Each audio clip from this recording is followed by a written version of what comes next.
여러분 안녕하십니까. 정치 현안 직설 진행하겠습니다. 오늘은 최근의 정치 현안에 대한 얘기도 나눠보고요. 또 지난 6개월 동안 윤석열 정부를 어떻게 평가하고 계신지, 무엇보다도 현장에서 정치 활동을 하고 계시는 분이어서 저희들에게 훨씬 더 많은 또 유익한 얘기 들려줄 수 있다고 생각합니다. 남영희 위원장님 모셨습니다. 안녕하십니까? 안녕하세요. 그 인천 동구하고 미추홀구를 지역위원장을 하고 계시죠? 네네. 그러면 이제 다음 총선 준비하고 계시기도 하고. 제 소명입니다. 다시 한번 또 도전해서 서력을 해야죠. 뭐 하여튼 이제 그런 활동을 굉장히 열심히 하고 계시고, 또 중요한 정치 현안에 대해서도 의견도 또 많이 내고 계셔서 민주당에 이렇게 적극적으로 활동하시는 분이 계신가라는 생각을 했는데, 그 최근에 이제 마음고생 좀 하셨죠. 지난번 12구 참사 이후에 대통령 경비 인력들이 과대 배치되는 바람에 실제로 막을 수 있는 대원 비극을 막지 못했다, 이렇게 이제 하면서 뭐 당의 방침도 따랐지만 그 과정에서 이런저런 오해, 불신, 특히 언론에 대한 이런 이제 보도 태도에 대해서 굉장히 섭섭함을 많이 갖고 계신다, 이런 얘기 들었습니다. 어땠습니까? 권력기관의 개혁 못지않게 언론의 그 개혁 부분도 굉장히 제가 신경을 많이 썼고 필요한 부분이다라고 생각을 했는데, 저에게 그 주어졌던 그 최근의 일련의 과정들을 보면서 더 심각하게 피부로 와닿았던 것이, 언론의 그 사회 공기로서의 역할이 무엇인가, 이것에 대해서 굉장히 더 뼈아프게 받아들여졌던 부분이 있습니다. 이태원 참사가 있었던 10월 29일 날 제가 이제 초기 시간대가 10시 15분 정도로 알고 있는데요. 그 시간 실시간 저는 그때 이태원의 상황들을 다 공유하고 있었다고 보면 되거든요. 그래서 발을 동동 구르고 엄마의 마음으로 진짜 내 자식 같은 아이들이 그곳에서 고생하는 것을 다 보았던 사람의 한 명이고, 시민의 한 사람으로서 할 수 있는 것은 SNS에 글을 쓰면서 빨리 이 상황들이 종료돼야 되는데 왜 이렇게 답답하냐, 이 말부터 썼었고요. 이 일련의 과정들을 쭉 따라서 정부에서 무엇을 하고 있는지도 계속해서 실시간 보면서 답답한 마음을 가지고 아침에 이것은 분명히 책임자가 있는 사건이다, 청와대 이전이 부른 참사다, 인재다, 저는 그런 결론을 제 스스로 내렸었거든요. 그것을 짧게 제 개인 페이북에 글을 썼는데 이것이 일파만파, 거의 모든 언론이 제가 쓴 글을 가지고 슬픔을 정치에 이용하는 마치 페류나 취급을 했습니다. 저야 이제 정치인의 한 사람이니까 정치라는 것이 말과 글로 싸움도 하고 또 제 의견을 주장을 하는 사람이기 때문에 제가 할 수 있는 당연한 뭐 그런 자세로 임했다. 그래서 후회는 없습니다만, 지켜보고 있는 남편이나 아이들은 막 그 비판의 댓글들 있지 않습니까? 사실과 본질과 다르게 호도되는 그런 각종 그 기사 내용에 붙어 있는 댓글들을 보면서 굉장히 아파했어요. 제가 그 이제 페이스북을 보니까 그 내용으로 보면 당연히 이제 경비 인력이 과잉 배치가 되다 보니까 이쪽으로 못 갔다고 누구든지 주장할 수도 있고, 또 그 시점이 이제 공교롭게도 사고가 난 날 즉시 이렇게 나왔기 때문에 확인하는 데는 굉장히 유용했다고 생각했는데, 어쨌든 언론에서는 이제 마녀 사냥, 분명히 대통령에 대한 경호 과잉이 결국 이런 참사와 연관이 있다고 한 것이고, 또 한 일주일 정도 지나서 보니까 남영희 위원장이 얘기했던 그 내용이 실제로 지금 인력 배치와 관련해서는 상당 부분 정확했다는 이런 또 평가도 있어서, 굳이 왜 당에서 그걸 그 당시에 페북을 내리라고 했느냐, 이 부분도 좀 이해가 안 된다는 분도 있습니다. 저는 당의 조치가 그 당시 상황에서 뭐 부적절했다고 생각하지는 않습니다. 그럼에도 불구하고 이것이 이렇게 논란이 될 때에는 당내에 누군가가 이것을 문제를 삼고 지금 모두가 함께 애도를 해야 될 시기에 주의를 하자라는 당 지침이 내려온 것이었거든요. 네. 그러면서 그 지침에 따라서 저는 제 글을 스스로 그 지침을 본 이후에 페이스북을 닫은 거였습니다. 잠시 내린 거였거든요. 그랬음에도 불구하고 한 30분 정도 게시돼 있던 글이 언론에서 계속해서 기사화된 것이 전 더 큰 문제라고 보고, 처음부터 이렇게 세게 책임자 처벌에 대한 얘기, 그리고 뭐 진상규명에 대한 얘기를 더 목소리를 높였어야 되는 것이 아닌가 하는 것은 이후의 사후적 결론인 것 같습니다. 왜냐하면 아무리 그래도 이번 정부처럼 대형 재난에 대해서, 국가적 참사에 대해서 이렇게 책임을 방기하는 자세를 보여준 정부가 없었지 않습니까? 그럼에도 불구하고 이번 정부는 고위직에 있는 그 어떤 누구도 책임지지 않으려 했고 꼬리 자르게 하는 모습을 보이면서 오히려 남영희 글이 맞았는데 왜 민주당에서 네. 그 글을 막았느냐 하는 것 때문에 오히려 민주당이 조금 더 지탄을 받는 모습도 그려졌던 것 같습니다. 제가 볼 때 그거는 굉장히 사후적인 이야기인 것 같아요. 우리 이제 그 속담에 방귀 낀 놈이 썩낸다고 초대형 재난이 발생했음에도 불구하고 대통령과 집권 여당은 책임이 없고 야당이 음모론이나 기획을 가지고 뭔가 사회를 이렇게 뒤엎으려고 하는 이런 일종의 책동을 하는 것처럼 몰려가는 이런 장면을 보면서 야, 민주당은 도대체 뭘 하는 거냐 이런 생각이 좀 들기도 합니다. 현장에서는 어떻게 느끼십니까? 저도 일정 부분 공감을 합니다. 지금 처음에 저희 그 언론의 환경이 굉장히 문제가 있다라고 제가 말씀을 드렸지 않습니까? 사실 정치적인 행위 뭐 이런 것이 말과 글로 연결이 되어서 주장이 되고 선동이 되기 위해서 그리고 일반 시민과 국민들에게 뭔가 울림이 전달되기 위해서는 언론의 역할이 있어야 되거든요.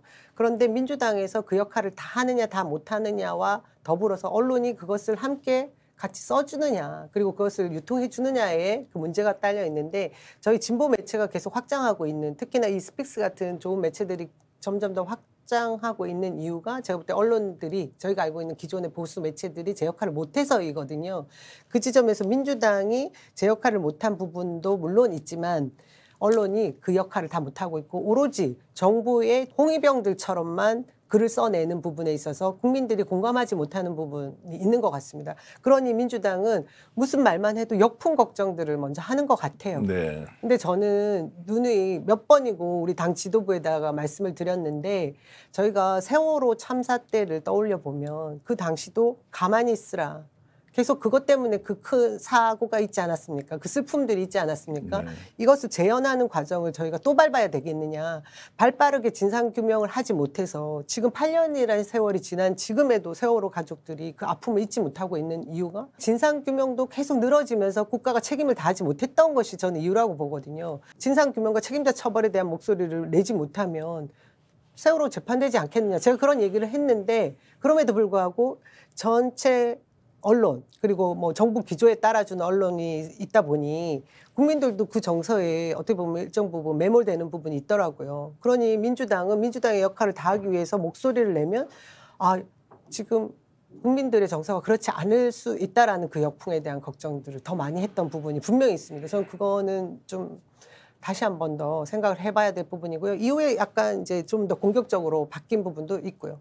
그래서 이제 뭐 정치적 후폭풍이 있든 없든 정당에서 이익이 되든 되지 않든 제일 중요한 건 진상규명, 맞습니다. 책임자 또 처벌 그리고 이제 재발 방지를 위한 일련의 과정들은 그 사실과 진실에 대한 접근이라는 관점에서 보면 정쟁의 요소일 수도 정치적 이해관계일 수도 없지 않습니까? 이번에 참사를 보면서 가장 안타까운 것은 희생자의 얘기도 없고 유가족들의 얘기도 없고 또 이들이 하고 싶어도 우리 사회가 이것을 받아 안을 수 있는 공간 자체가 없습니다. 대통령실, 집권 여당 이것을 어쨌든 그냥 일종의 좀 과하게 말해서 변사 사건처럼 처리해버리고 그리고 국민들의 조문 열기나 또는 이렇게 추모에 대한 것들도 국가가 통제를 하고 또 세월호 트라우마가 있으니까 이것을 꺼냈을 때 우리 사회가 이것을 어떻게 또 받아들일지에 대한 두려움이 있기 때문에 정작 희생됐던 희생 당사자나 유가족의 슬픔은 우리 사회가 도저히 안아낼 수 없는 이런 정말 좀 그 말씀드리면 야만의 국가처럼 이런 게 느껴져서 야 이거 너무하다 국가가 정치가 너무하다 이런 생각을 저는 스스로 하고 또 유가족들이 전혀 목소리를 못 내고 있습니다. 이런 부분 어떻게 보십니까? 제가 그 분노를 잊은 사람은 청춘이 아니다라는 글귀를 본 적이 있습니다. 예. 그리고 또 분노할 줄 모르는 사람은 국가와 국민들이 생각할 줄 모르는 사람이라고 저는 생각을 하거든요. 그런 점에서 저는 이 참사의 현장을 실시간 보면서 정말 뭐라고 말할 수 없는 분노에 제가 정말 분통 터지는 그 글들을 쓴 것이 사실 몇 자 되는 그 제 글이었습니다. 그런 이후에 말씀하신 대로 정부의 태도는 관제 애도부터 시작했습니다. 그리고 어떻게 했습니까? 사망자, 사고 이런 식의 표현을 써서 말씀하신 대로 희생자 그리고 참사라는 표현을 억압하면서 막았습니다. 그리고 마치 놀러 간 사람들이 그냥 길가에서 다친 걸 가지고 주최 측이 없는 행사에 국가 책임이 어디가 있느냐 이런 식의 무도한 말들을 서슴없이 함에도 불구하고 그것에 반기를 들지 못하는 정치권이 분명히 있었거든요. 제가 그곳에서 저희 그 당 내에서 저 혼자 사실 목소리를 크게 높였던 며칠이 있었습니다. 그 시간들이 뭐였냐. 기괴한 모습들의 그 애도 현장, 그 조문 리본이 근조 리본 검정 부분으로 돌려서 뭐 매게 했던, 뭐 달게 했던 부분, 그리고 국화 더미에 희생자 이름 한 명 놓지 않고 위패 하나 세우지 않은 사진 한 장 없는 분향소가 말이 됩니까? 전 여태까지 살면서 한 번도 보지 못했던 이 그 상황들에 대해서 왜 우리 그 정치권에서 특히나 우리 민주당 내에서 묻지 않느냐, 따져 묻지 않느냐고 제가 진짜 큰 목소리를 냈었거든요. 저희 그 국회의원과 지역위원장들 네. 있는 방에서. 그것이 제가 볼 때 저의 분노였고 개인적인 분노였고 그 분노들을 가지고 있는 국민들이 왜 없겠습니까? 근데 정부의 기조라는 것이 억압된 기조에 어느 순간 저는 윤석열 정부가 출범하고 6개월 되는 동안 매일매일 정상적으로 굴러갔던 게 하나도 없는 것 같아요. 그러면서 법을 어겨도 그리고 문제가 생겨도 이것이 계속 누적되다 보니까 다들 약간 무기력증에 빠진 것이 아닌가? 그런 생각이 들거든요. 정치권도 거기에서 헤어나지 못하는 부분이 있는 것 같습니다. 우리가 이것을 통해서 어떤 것을 배워야 하는지, 그 죽음이 주는 가장 큰 교훈인데도 우리는 지금 이미 죽음이 정쟁화돼 버리고 죽음이 수단화돼 버리고 또 죽음을 통해서 배우기보다는 각자의 자기 책임을 회피하고 있는 그런 현장에 사실 남영희 위원장이 중심에 서 있었고, 저처럼 관찰자는 또 그 바깥에서 이 현상을 보면서 우리 사회, 우리 국가의 현 수준을 그대로 드러내는 것이고, 국민들이 여기에 어떻게 반응해야 되는 것이 국민으로서의 도리인지도 다시 한 번 더 생각해야 한다. 근데 우리는 진실이나 사실에 출발하지 않고 자신의 정치적 성향이나 지지 정당에 따라서 행동하고 거기에 따른 이해를 함으로써 이제 더욱더 죽음이 헛된 것이 아닌가 이런 생각을 하고요. 그러면서 최근에 또 나온 이야기가 희생자 명단을 공개할 것이냐 말 것이냐에 대해서 유족 동의가 필요하다, 필요하지 않다. 이제 이렇게 해서 공개 자체가 이미 이슈화가 되어서 정쟁이 본격적으로 시작됐습니다. 어떻게 보십니까? 참 나쁜 정부라고 생각합니다. 예. 애초에 출발점이 꼬였습니다.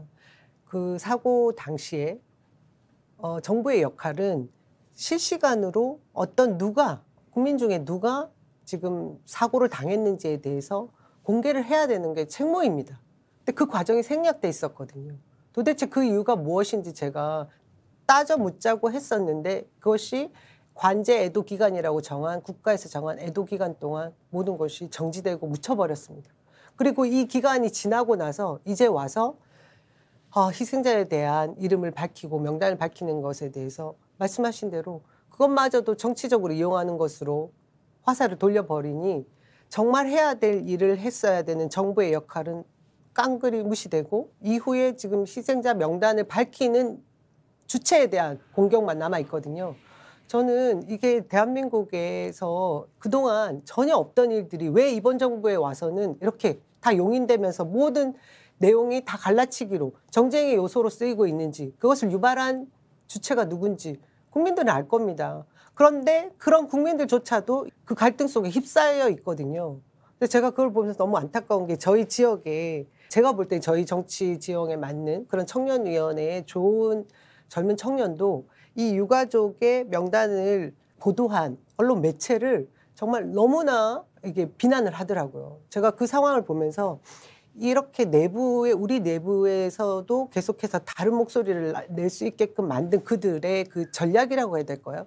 그 고도의 그 정치적 슬픔을 정치 이용하는 주체는 저는 현 정부와 저 반대편에 있는 사람들의 참 고도의 전략이었다고 생각이 듭니다. 그래서 굉장히 나쁜 정부라고 생각이 들고요. 나쁜 정치 집단이라고 생각합니다. 이제 현재 시점에서 그 희생자 명단을 공개하는 것이 맞느냐 아니냐에 대해서는 저는 논란이 좀 있다고 보지만 대한민국 언론이 지금 그런 초대형 사회적 참사에 대해서 희생자가 누군지를 발굴했으라도 보도를 하지 않습니까? 150명 이상의 정말 젊은 사람 외국인들이 그 이유 없이 사실 목숨을 잃었는데 이걸 보도를 하지 않습니다. 그런데 그것은 정부에서 유가족들의 동의 여부의 이슈에 대해서는 오히려 언론이 부각시켜서 희한한 방향으로 우리가 지금 논쟁을 하고 있다는 생각이 들어서 과연 언론이 이렇게 하는 것이 언론의 사명에는 맞는 것인가 이런 생각이 좀 듭니다. 지금 비판적인 보도를 하는 비율을 보면 오히려 이 유가족의 동의를 얻지 않은 그 희생자의 명단을 예. 발표한 언론을 공격하는 예. 보도 언론들이 제가 볼 때 한 지형이 8대 뭐 2 정도 되는 뭐 걸로 9대 1 보입니다. 이상일 그 것 정도로 같은데. 보이지 예, 않습니까? 예, 예. 근데 그렇게 지금 희생자 명단을 공개한 언론을 공격하고 비판하고 있는 그 언론들 그 이전에 어땠습니까? 이런 참사가 일어나면 누구보다 먼저 개인의 그 정보를 알려왔던 언론들 아닙니까? 그렇죠. 자기 모순에 빠져 있습니다. 유가족도 만나고 어떤 사연이었고 왜 그렇게 그렇죠. 되었고 지금 대책은 어떻게 본인들은 대처할 것인지 묻고 또 답을 받아서 쓰고 이렇게 해서 여러 사연들이 나와서 그 추모라는 것이 우리 사회의 큰 사건이긴 하지만 어떻게 우리가 다시 좀 이 사건을 통해서 배우고 그 본질은 하나지 않습니까? 살아남은 자를 위한 거지 않습니까? 그렇죠. 죽은 사람은 너무나 안타깝고 슬프지만 그들의 죽음 이후에 살아남은 사람들이 얻을 수 있는 그 교훈 말씀하신 예. 대로 뭐 사고에 대한 부분이면 재발 방지책 이런 것을 마련하기 위해서라도 그들의 사연들을 알아야 되고 그 죽은 사람들 주변에 뭐 많은 뭐 지인들도 함께 애도해야 되는 부분들이 있기 때문에 정보라는 것이 굉장히 중요한 건데 그것에 1차적 책임은 저는 정부에서 져야 되고요. 두 번째는 언론에서 그렇지 하지 못하는 권력기관을 견제해야 되고 감시해야 되는 언론의 책무라고 보는데 그것을 다 하지 못한 언론들이 오히려 지금 희생자를 공개하고 있는 언론을 공격하고 있더라고요. 이거 지금 말이 안 되는 상황이지 않습니까? 그런 윤석열 대통령과 집권 여당을 오히려 언론이 적극적으로 돕고 있고 그것을 기계적 균형이라는 이름으로 양쪽 주장을 그대로 펼쳐줌으로써 결국 사건의 본질은 사라지고 우리가 다루어야 할 또 쟁점들은 중요하지 않는 것처럼 돼가고 있는 상황이다. 이렇게 저는 이제 이해를 좀 하겠습니다. 그런데 이제 MBC에 대해서는 유독 편파 보도, 왜곡 보도의 주범인 것처럼 또 몰고 가고 있습니다. 이 장면은 어떻게 보십니까? 뭐 언론 탄압의 현장인데 그것과 함께 그 MBC를 배제하는 그 모양새, 그 형식이 굉장히 유치하지 않습니까? 졸렬하다고 생각이 드는데요. 국민 세금으로 운영되고 있는 국가 소유의 전용기에 내가 마음에 안 드는 언론사 너 타지 마. 이런 모습을 보여준 것이죠. 근데 그 이유도 몇 가지 이야기를 한 것이 뭐 자막 조작, 왜곡, 그리고 또 하나는 MBC에서 보도했던 김건희 여사에 대한 뭐 논문, 허위 이력 사실에 대한 내용들 보도를 할 당시에 개혁이라는 그 문구를 쓰지 않았기 때문에 이런 대통령실의 이유를 보니 더 졸렬하고 더 사사롭게만 했습니다.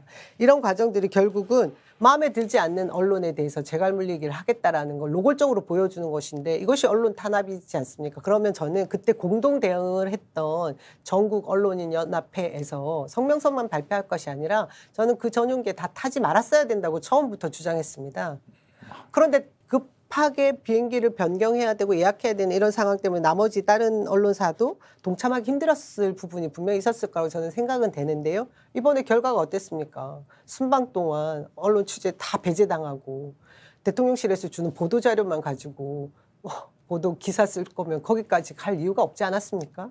이런 상황에 대해서 저는 MBC만 지금 대통령실에서 그리고 대통령이 배제하기 위해서 통제를 한 것에 대해서 분개할 것이 아니라 나머지 언론사도 똑같이 이 부분에 대해서 한 목소리를 내야 된다. 그렇지 않고서는 지금 이후에 따라올 그 배제 조건이나 언론 통제 조건이 본인들에게 주어지지 않을 거라는 보장이 없다. 그렇게 생각을 합니다. 언론은 선택이 두 가지인 것 같습니다. 그럼에도 불구하고 생존하기 위해서 대통령 뜻에 따라서 가거나 아니면 조금 전에 말씀하셨듯이 집단행동을 통해서 최소한의 언론 자유는 보장받아야 된다. 윤석열 대통령이 그런 의지가 없다. 이제 이런 부분을 갖고 싸우는 길밖에 없는데 현재까지는 정당하게 싸우는 방식보다는 비굴하게 정권과 호흡을 맞추어서 그냥 세상 일이란 게 원래 다 그렇고 그런 것이니 그냥 우리 못 맡기고 가자. 우리끼리 특별하게 할 것이 있느냐라는 것처럼 느껴집니다.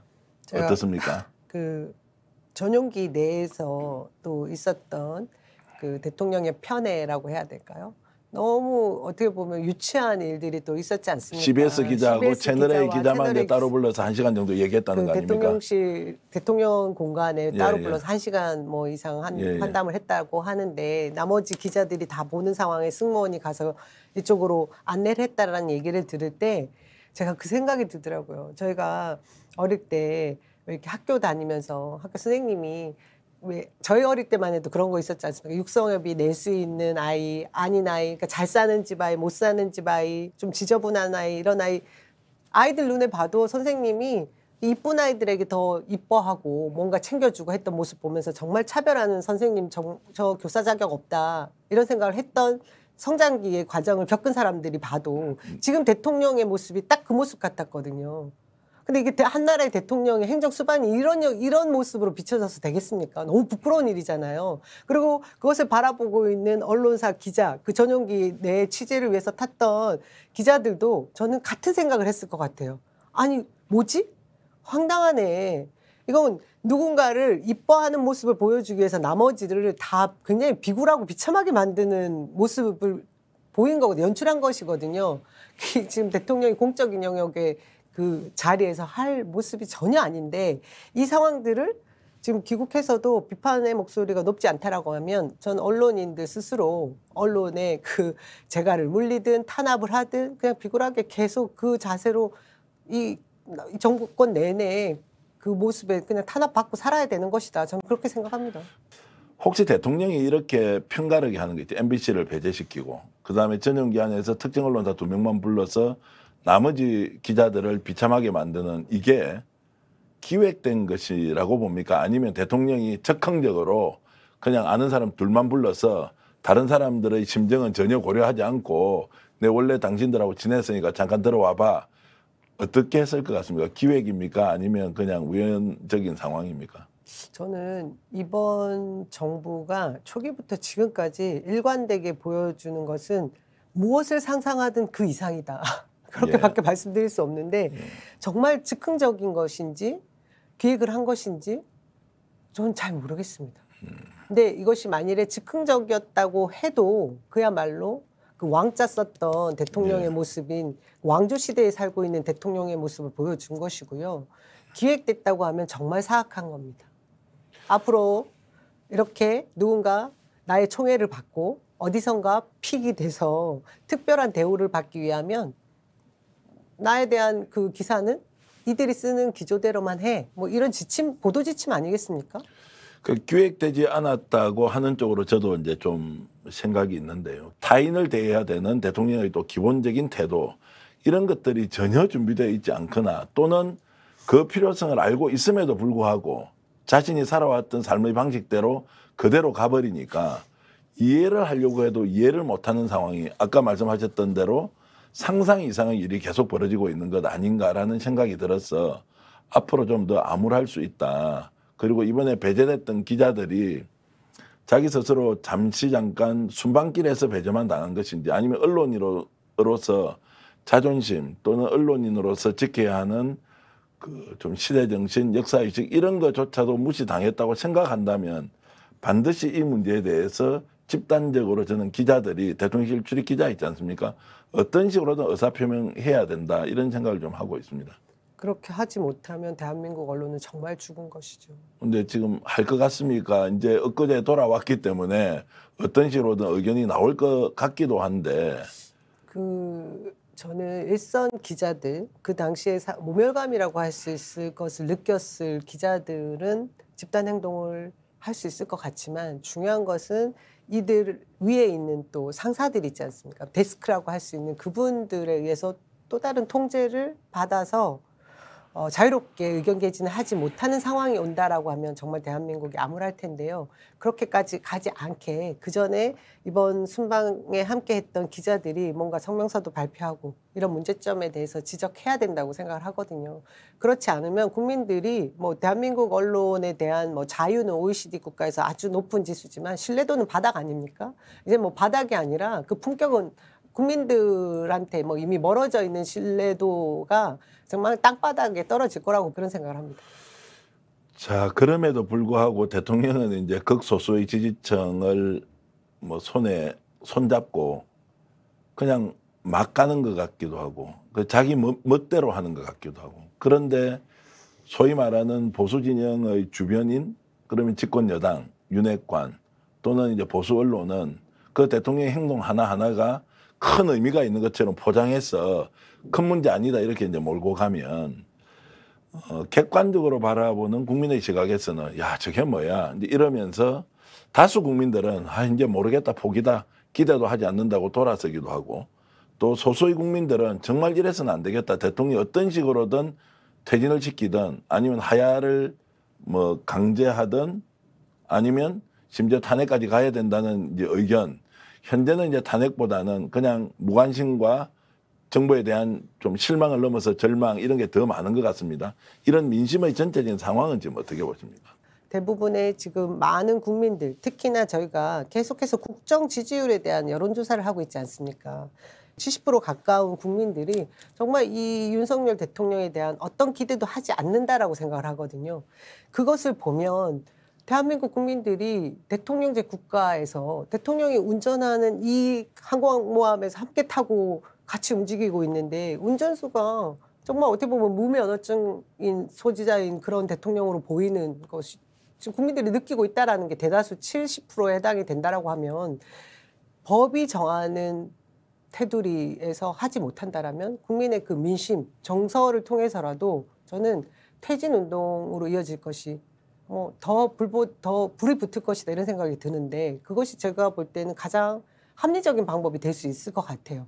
근데 말씀하신 대로 탄핵까지 가는 부분에 대해서는 국민들이 이전에 박근혜 대통령 탄핵 부분을 봤고 노무현 대통령 때도 탄핵 이야기가 나왔다가 뭐 헌재에서 다시 되돌려지는 과정들을 국민들이 너무 많은 학습을 했던 것 같습니다. 그런데다가 지금 윤석열 정권이 이제 6개월 된 정부이기 때문에 법적으로 그리고 입법기관이 국회의원들에게 탄핵을 요구하는 것은 무리라는 생각들을 하는 것 같은데요. 저는 탄핵도 가능하다고 생각하거든요. 대기구이고 지금 민주주의 국가에서 법을 위반하고 대통령이 헌법을 수호하고자 하는 정신에 입각하지 않다라고 하는 그거 하나로도 저는 탄핵이 가능하다고 보는데 이 부분에 대해서 저는 국민들도 아직은 무리야 하는 것이 기간을 두고 얘기하는 것 같습니다. 그래도 우리가 불과 6개월 전에 우리 손으로 뽑은 대통령이었는데 그것을 인정하지 않는 것은 오히려 문제가 있어. 법적으로 문제가 있지만 우리들 마음속에 이미 탄핵은 진행되었고 그렇기 때문에 국민들 정서가 모아져서 퇴진 운동을 하면 이 사람이 그냥 내려오지 않을까 하는 기대 아니면 누구라도 좀 끌어내려달라는 기대가 더 큰 것 같거든요. 그러면 지금 이제 국민의힘 쪽에서는 민주당이 조직적으로 윤석열 정권의 퇴진 또는 탄핵을 위해서 배후 조정을 하고 있다. 그래서 그 광화문에 일정하게 사람을 동원해서 윤석열 퇴진 열기를 고조시키자고 하는데 실제 민주당에 계시는 지역위원장으로서 그런 민주당의 움직임이 지금 들끓는 민심, 뭐 다수는 아니비나만 대통령 퇴진 운동하는 것과 직접적인 연관이 있습니까? 제가 그 지역에서도 어떤 분이 그런 말씀을 하시더라고요. 제가 이제 어르신들이 요새 뭐 야유회들 많이 가셨잖아요. 그 경로당에서 야유회 가신 어르신들 만나 뵙고 인사하러 나갔다가 내려왔는데 그 모습을 목격한 국민의힘 지지자였을 거예요. 그분이 동네에 가서 그런 얘기를 하셨대요. 그 남영희 위원장이 그 어르신들 알바비 줘가지고 촛불 집회에 버스 보내더라. 이 얘기를 했다는 얘기를 제가 전에 들었어요. 이런 식의 구전을 국민의힘 쪽에서 계속 하고 있구나라고 제가 들었었는데 정진석 비상대책위원장 입에서 나오더라고요. 이 촛불 집회의 주동자는 민주당이고 조직적으로 그것을 동원한다. 그 얘기를 듣고 제가 깜짝 놀랐는데 첫 번째 놀란 것은 촛불 집회를 지금 주최하고 있고 이전부터 계속 이어오면서 계속 민심들이 더 모여져 가고 있는 상황에 그 주체자들이 누군지 저희가 뻔히 알거든요. 그 시민단체에서 촛불행동이라고 하는 그 시민단체에서 이어져오고 계속 행동하고 있는 그 집회란 말이에요. 근데 이것을 두고 민주당에서 조직적으로 한다라는 터무니없는 얘기를 하는데 저는 오히려 민주당이 왜 이렇게 움직이지 않느냐라는 민주당 지지자들 그리고 일반 국민들의 그 비난의 목소리를 더 많이 듣습니다. 정진석 비대위원장이 저렇게 덮어씌우기를 하는데 민주당은 왜 제대로 대응을 못하고 그게 아니다. 우리가 하지 않는데도 자동으로 가는 것인데 왜 우리를 덮어씌우게 하느냐, 이 사람들아 왜 이래, 이렇게 강력하게 항의를 하거나 또는 그런 내용들을 국민들에게 알려서 퇴진운동은 퇴진운동을 주최하는 이제 이제 단체가 있는 것이고 정당은 정당대로 따로 가는데 왜 덮어씌우게 할 때마다 왜 민주당은 꼼짝을 못 합니까? 저는 근데 언론 탓으로 돌리기도 한계가 있는 거 아닌가요? 언론에서 민주당이 그런 것이 아니라는 적극적인 주장을 받아주지 않는다? 제가 좀 답답한 부분이 예. 있는데요. 그 최고위원 회의 아침마다 이렇게 발표들을 쫙 하지 않습니까? 네. 우리 지도부에서 보면 한 글자 한 마디도 빠뜨릴 얘기가 없고 지금 시의적절한 말씀들 다 하고 계시거든요. 근데 그 내용들이 언론에 보도되는 거 혹시 보셨어요, 대표님?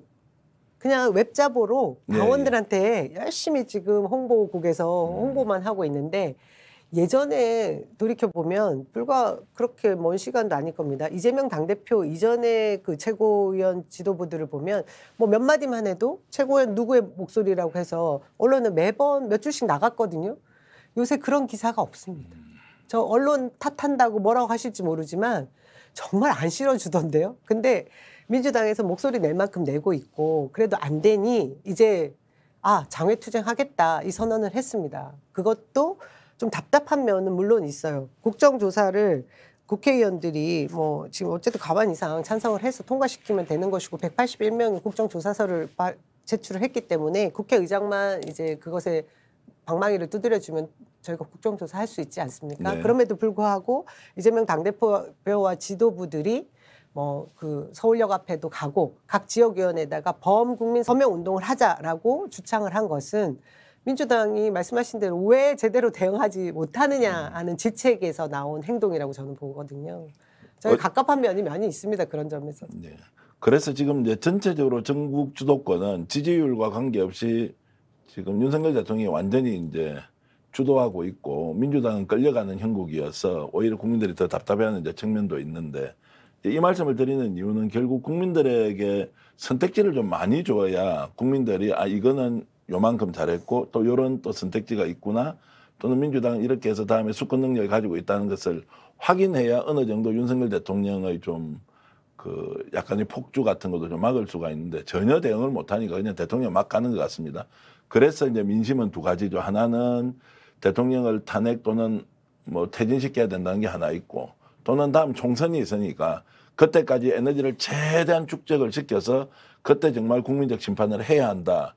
이렇게 두 개로 갈려 있는 것 같은데 민주당 쪽의 지금 행동을 보면 결국 총선 때까지 기다려보자. 이렇게 가면 우리가 충분히 이길 수 있다. 이렇게 낙관하는 측면도 있다. 그래서 요즘 민주당 국회의원들이 거의 다 뭐 주말 되면 지역구 가서 활동한다고 민심의 동향이 뭔지 관심 없다. 이런 얘기를 제가 여러 번 들었습니다.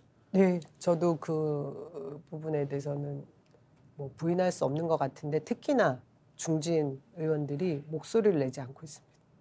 제가 아까 말씀드린 부분은 왜 그 국민의힘에서 말도 안 되는 얘기들을 할 때 대응하지 않느냐는 것은 당과 당 지도부들의 그 빅 스피커들의 역할들이었고 그들은 늘 대응을 하지만 제대로 이제 체감하지 못하고 있다라는 문제를 말씀드렸는데 실제로 저희가 169명이라는 국회의원 있지 않습니까? 압도적 다수의 국회의원이지 이 않습니까? 국회의원들이 한시에 동일하게 같은 목소리로 세게 지르면 이것이 울리지 않을 수가 없거든요. 네.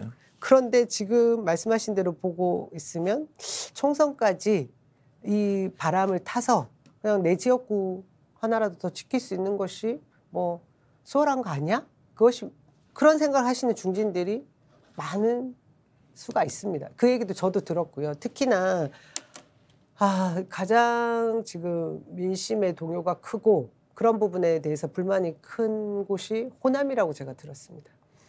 호남 민주당은 이후에 민주당을 지지했던 그 국민들이 민주당을 심판할 것이라는 얘기가 들리거든요. 이럴 때 의원님들 정말 자각하셔야 되고요.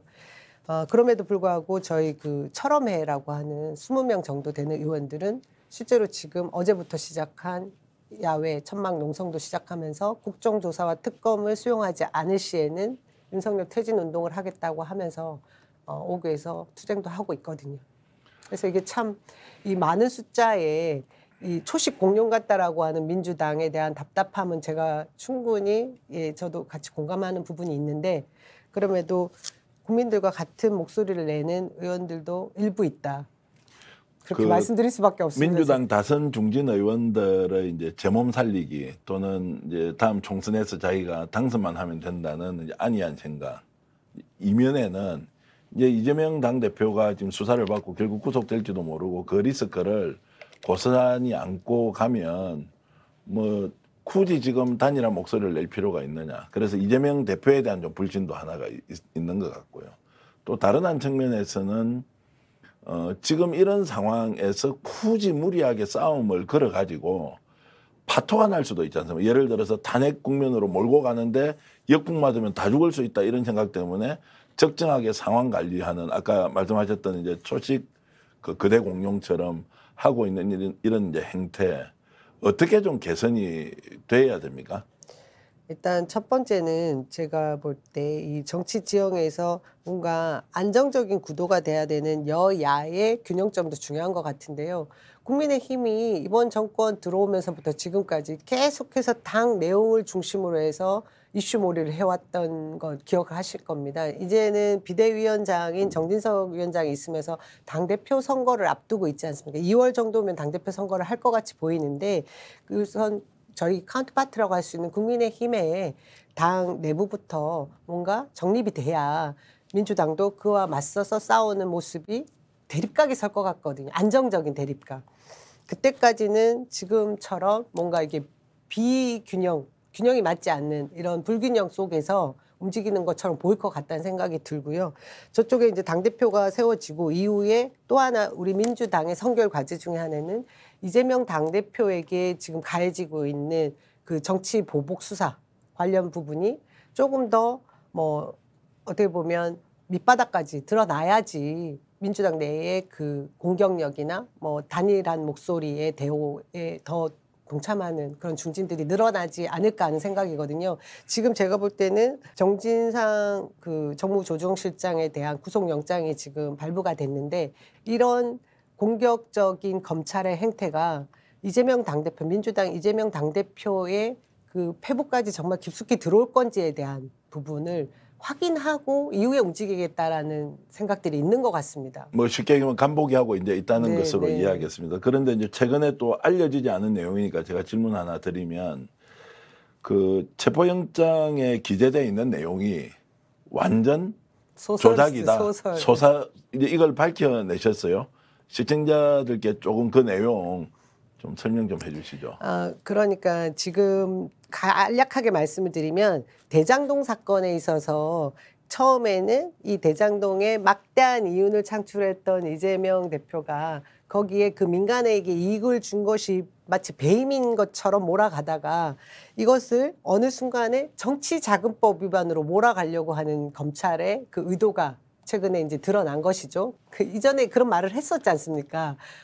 이재명 당대표 입으로 측근이라고 하면 정진상, 김용 정도는 돼야 된다는 이 얘기가 언론을 통해서 나갔는데 그런 이후에 지금 그 둘을 이 정치자금법 위반으로 걸어서 민주당 전체의 대선 자금의 문제로 만들고 싶어하는 검찰의 모습을 적나라하게 보여주고 있거든요. 네, 그러면서 이제 유동규와 남욱 변호사의 이제 진술이 바뀐 것 때문에 시작됐죠. 예, 그 진술이 바뀐 것 중에 그 김만배라고 하는 예. 화천대유 그 대주주가 이익금이라고 하는 700억 중에 제세 공과금을 빼고 나면 428억 원을 이익금을 가지고 있는데 네. 이것은 지금 김만배는 자기 것이라고 얘기를 하고 있는데 어느 순간에 이것이 각색이 돼서 저수지에 있는 돈으로 지금 둔갑했습니다. 정진상도 이 돈을 주인이고, 가지고 예. 정진상, 유동규 그리고 김용 예. 그들이 필요할 때 꺼내 쓰면서 정치 자금으로 썼다라는 것이 지금 검찰의 거대한 소설로 저희는 지금 확인하고 있거든요. 네. 근데 그 과정에 있어서 바뀐 것은 진술밖에 없고 벌써 1년 전부터 계속해서 검찰에서 수사해 오는 과정에서 드러난 녹취도 깡그리 정황 증거만 가지고 김용과 정진상이 마치 그 저수지에 있는 돈을 아주 소액 그들이 착복한 것처럼 이렇게 몰아가고 있는데요. 그 과정에서 증거라는 것이 제대로 없습니다. 근데 아주 우스꽝스러운 증거들이 나타난 것 중에 하나가 유동규가 김용한테 전달했던 그 돈가방, 돈박스 뭐 이런 것들이 말도 안 되게 드러나고요. 또 하나는 정진상 실장에게는 뭐 집 앞에 CCTV가 있는 부분을 영장에 기재를 했는데 막상 가보니까 그 계단에 그냥 올라가면서 CCTV에는 드러나지 않게 했다라고 했는데 계단 쪽에도 CCTV가 있던 것을 확인을 했습니다.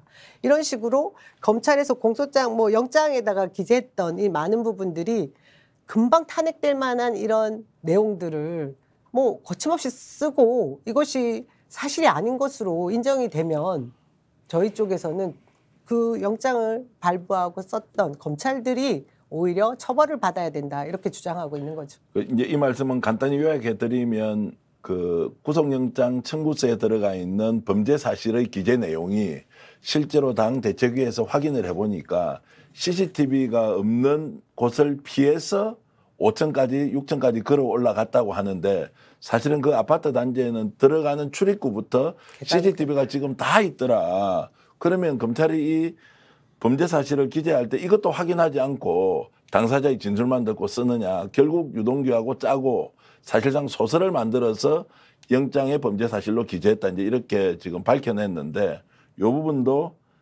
바깥으로는 많이 드러나 있지 않아서 제가 좀 질문을 드렸고요. 또 재밌는 건 유동규 씨에게 기자들이 질문을 합니다. 차 안에서 돈을 전달했다고 하는데 언제였냐 뭐 이런 얘기를 하니까 그러니까 돈을 쪼개고 몇 차례에 거쳐서 돈을 전달했다라는 진술을 입을 맞춘 이후에 지금 기억이 제대로 안 나는지 모르겠지만 그런 건 검사한테 물어보라고 합니다. 네, 그 말은 결국 검사하고 의논해가지고 이제 여러 가지 각색했다 또는 이제 시나리오를 만들어놨다 이렇게 이제 추론이 가능하고요. 어찌됐든 법원에서 최종 수사가 재판의 결과가 어떻게 나오는지 봐야 하는데 상식적으로 보면 이재명 대표에게까지 이 돈이 설사 건너갔다고 하더라도 건너갈 수 있느냐 또는 건너오지 않고 일반적인 수준의 그냥 이제 친교 관계 정도로 유지됐던 것에서 이제 금품이 일부 오갔다 이 정도. 이재명 대표까지 절대 갈 수 없다. 그래서 검찰은 이재명 대표의 기소가 목표이지 실제로 범죄 사실을 입증해서 그 법원의 판결을 통해서 유죄를 입증할 것까지 아니다라는 이 두 가지 얘기가 있습니다. 그 부분은 어떻게 봅니까? 기소가 목표인 것처럼 보입니까? 네, 기소가 목표인 것 같고요. 실제로는 뭐 이재명 곧 구속될 거야. 뭐 이런 식의 예언들이 있었다라고 저도 전해 들었거든요. 확인한 바는 아닌데 그런 것만 보면 정말 이재명 대표를 기소하고 구속까지도 하고 싶어 했던 그런 욕심은 분명히 있었던 것 같습니다. 근데 지금 말씀드린 대로 계속해서 그 대장동 수사를 하고 이후에 진술을 바꿔서 뭔가 증거 능력이 있는 것을 찾아내려고 해도 그것을 하지 못하고 있는 검찰의 제가 볼 때는 무능력이라고 해야 될까요? 그들이 원하는 방향까지 끌어가지 못하고 있는 이 부분 때문에 저는 그 쉽게 그렇게 이재명 대표까지 가지는 못할 거다. 수사와 그 기소까지는. 근데 이 부분을 저는 열심히 따라가면서 언론도 체크하고 그 변호사들 뭐 저희 이제 현근택 변호사가 김용 부원장 그 변호를 맡았지 않습니까? 계속해서 저희들하고 같이 공유하고 있는 내용들을 실시간 받아보니 이 내용에 대한 얼개들을 다 이해를 하고 문제가 없을 거라는 확신을 가지고 있지만 그렇지 않은 민주당의 중진 아까 말씀드린 그런 의원들은 그냥 보수 언론들이 얘기하는 그 제목 장사라고 해야 되죠. 그런 부분들만 보고 아직도 의심을 하시는 것 같아요. 그래서 아까 말씀드린 것처럼 이것이 더 클리어, 완전히 명확해지는 순간이 돼야 민주당 내에 그분들도 좀 움직이지 않을까 그런 생각이 들죠. 이제 그 말씀을 이렇게 정리하겠습니다. 지금 현재 검찰은 최종적으로 유죄 판결이 아니라도 기소까지 일단 이제 목표를 두고 있을 수 있고 그 기소한다는 것은 구속영장 청구까지 할 것인데 그것으로 정치적 목적은 이미 달성했기 때문에 최종적으로 유죄 입증과 관련된 부분은 결국 검찰의 목표가 아닐 수도 있다. 결국 다른 말로 하자면 이번에 이재명 수사의 본질은 기소가 목적이지 유죄 판결이 목적이 아닌 정치적 사건이다. 이렇게 이제 정리할 수도 있겠습니다. 아니 뭐 유죄 입증이 어려울 거라고 생각이 듭니다. 저는. 왜냐하면 죄를 지은 사실이 없으면 유죄가 안 되는 것이고. 그거 탈탈탈탈 털려온 인생입니다. 예, 그런데 그런 부정한 돈을 받을 수도 없고 받지도 않았을 거라고 저희는 확신을 하죠. 그러니까요. 네. 이제 그런 상황에서 결국에는 이재명 당대표가 돈을 먹을 것이라는 것을 전제하고 그 과정을 수사를 통해서 탈탈탈 털어보자고 이제 가는 이런 방향이라고 저는 그렇게 뭐 이해를 하겠습니다. 결국 이렇게 가면 윤석열 대통령 뜻하는 대로 국정 운영할 수 있습니까? 총선에서도 윤핵관 중심으로 내세워서 이길 수 있습니까? 또 혹시 총선에서 지금 현재의 상황으로 보면 대패할 가능성이 높은데 그럼 사실상 식물 대통령으로 되는 거 아닙니까? 어떻게 보십니까? 대통령이 이렇게 강력하게 극우 유튜버들의 좀 정치적 성향에 부합하게 움직이고 윤핵관이 국민의 눈높이와 전혀 다른 정치적 행보를 보임에도 여전히 힘을 실어주고 또 조영 원내대표 같은 사람의 행태에 대해서는 오히려 대통령이 꾸지람을 하고 이런 상황에서 총선 필패하는 거 아닙니까? 저는 지금 우리 정치 전체적인 그 구도대로 이후 총선까지 가지 않을 거라고 생각하거든요. 그 사이에 국민의힘 내부에서의 분열도 보이고 그 뭐 여러 가지 뭐 이렇게 생각들이 다 뭐 많은 의견들이 있는 걸 제가 알고 있는데 저희가 보기에는 당이 분당할 소지가 충분히 있다. 지금 국민의힘 내부에서도 이번에 국정조사 하나만 놓고 봐도 장제원 뭐 원조 윤핵관이라고 하는 의원이 나와서 만장일치로 국민의힘에서는 국정조사를 반대한다라고 얘기는 했지만 실제로 내부에서 그렇지 않다라고 뭐 권은희, 하태경 뭐 이런 분들이 부쑥부쑥 얘기를 하고 있지 않습니까? 저는 최소한 절반 정도의 국민의힘 의원들이 지금 현재 자신의 그 자리도 위태롭다고 걱정을 하고 그리고 이 지금 윤석열 대통령의 뭐 어떻게 보면 폭주 기관차 같은 이 국정 운영에 대해서 반감을 가지고 있다고 생각을 하거든요. 그래서 이후에 정계 개편이 있을 거다 이런 생각을 가지고 있고 그런 과정에서 윤석열 대통령은 이후에 본인이 그 패밀리로 생각하는 검찰당을 하나 새로 세울 수 있다라고 세간에 알려져 있는 그런 당을 만드는 과정에서 저는 이 정치권에 오랫동안 있었던 여야 중진들 뜻을 같이 모은 이후에 정계 개편 그리고 뭐 개헌까지도 갈 수 있기 때문에 윤석열 정부의 정권 그 기간 보장돼 있는 5년 그건 전 장담하기 힘들다고 생각합니다. 이제 남영희 위원장님이 앞으로 총선 때까지 전국 전망을 하자면 현재 양당 체제로 가지 않을 것이고 어떤 식으로든 집권 여당 내에서 분당이든 분열이든 이런 상황들이 발생할 것이기 때문에 제가 아까 질문 드렸던 거는 이대로 가면 총선에 필패하는 거 아닙니까? 라는 질문이 조금 우문처럼 들렸겠습니다. 어쨌든 그만큼 격변하는 상황이 필연적으로 온다고 이렇게 보시는 거다, 그죠? 네네.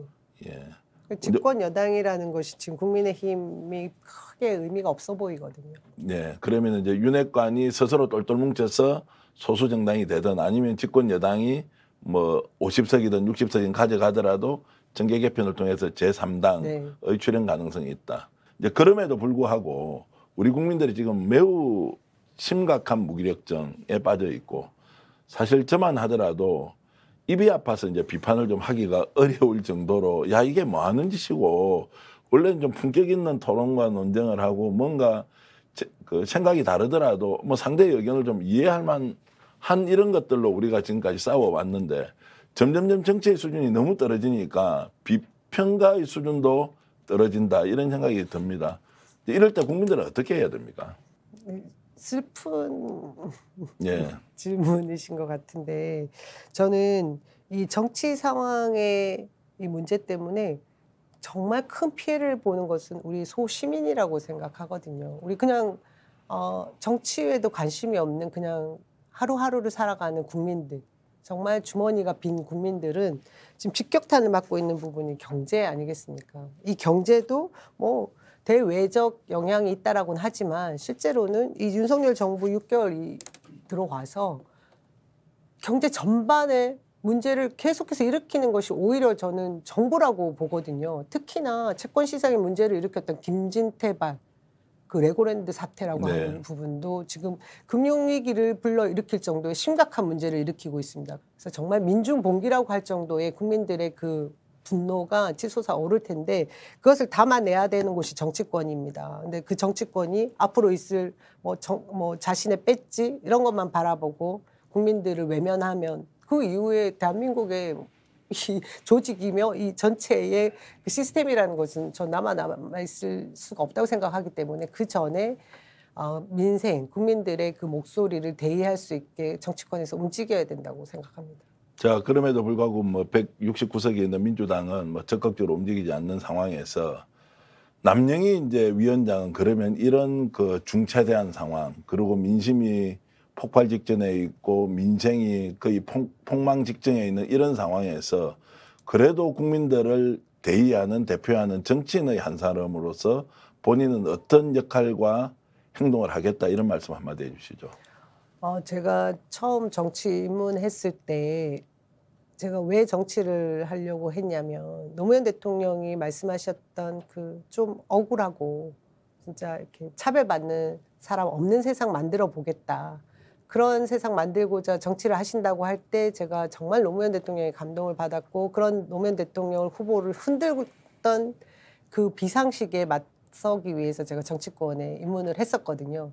저는 그때 그 생각이 하나도 변화된 것이 없습니다. 그리고 정치는 말과 글로 한다라고는 하지만 행동이 따라주지 않으면 굉장히 공허한 것이라는 걸 제가 누구보다 잘 알기 때문에 우선은 제가 할 수 있는 역할은 뭐 지역에서든 그런 중앙에서든 우리 국민들 그리고 우리 뭐 이 괴로워하고 힘들어하는 아파하는 뭐 저도 똑같은 생각을 가지고 목소리를 더 높이고 앞장서서 행동을 해야 된다고 보거든요. 그래서 지금 제가 맡고 있는 역할은 지역에서의 장이기도 하고 당에서는 당원존 소통 관장의 역할을 하고 있습니다. 그러면 그 목소리를 함께 할 사람들을 더 교합하고 그 세를 더 넓혀가는 것도 제 역할입니다.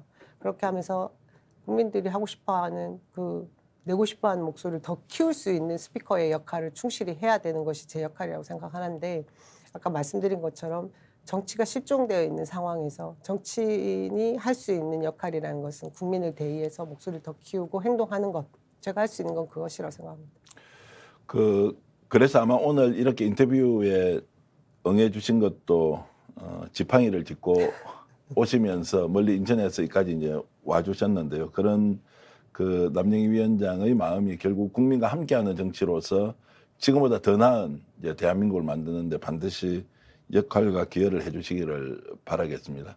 오늘 긴 시간 동안 이렇게 인터뷰 해주셔서 고맙습니다. 고맙습니다. 오늘 정치 현안 직설을 모두 마치겠습니다. 시청해주신 여러분께 진심으로 감사의 말씀을 드립니다. 고맙습니다.